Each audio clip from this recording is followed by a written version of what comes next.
On parle politique dans ce journal avec la Coalition pour la Nouvelle République qui a tenu ses assises ce matin. Elle affiche son unité et sa détermination à poursuivre le combat pour la libération totale du Gabon.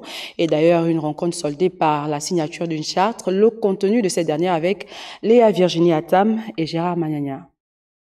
La Coalition pour la Nouvelle République redonne de la voix. Les partis politiques et associations se sont retrouvés ce samedi 2 décembre à l'hôtel Onomo Sisala Sablière dans la commune d'Akonda. Ils ont procédé à la signature solennelle d'une charte symbolisant leur engagement résolu aux idéaux de leur regroupement. Lorsque il y a eu le coup d'État, pour nous, la résistance était terminée. Nous considérons que l'alternance a été effectuée. Donc nous continuons le deuxième volet du combat, c'est-à-dire le changement. Mais là, il s'agit des partis politiques qui veulent se regrouper au sein d'une formation que nous appelons toujours la Coalition pour la Nouvelle République. La Coalition pour la Nouvelle République entend s'impliquer activement lors du prochain dialogue national en faisant acte de présence constructive. L'appel lancé par le président Olik, c'est de dire que tous les Gabonais doivent travailler ensemble. Il n'y a plus de majorité, il n'y a plus d'opposition. Et donc, en étant ensemble dans le même groupe pendant la transition, il est attendu que chacun apporte sa spécificité. Ceux qui savent aussi proposer des idées nouvelles à l'intérieur de la transition,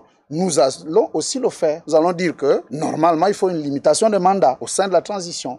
Nous allons dire que le népotisme, c'est pas bon. Au nombre des signataires de cette charte de principes et de valeurs figurent le Congrès pour la démocratie et la justice, le Parti souverain écologique, le Parti pour les 7 merveilles du peuple, l'Union pour la liberté, l'Union républicaine pour la démocratie et le progrès, et bien d'autres organisations. Enfin, on rappelle que la Coalition pour la Nouvelle République avait porté haut l'ancien président de la Commission de l'Union africaine, Jean Ping, à l'élection.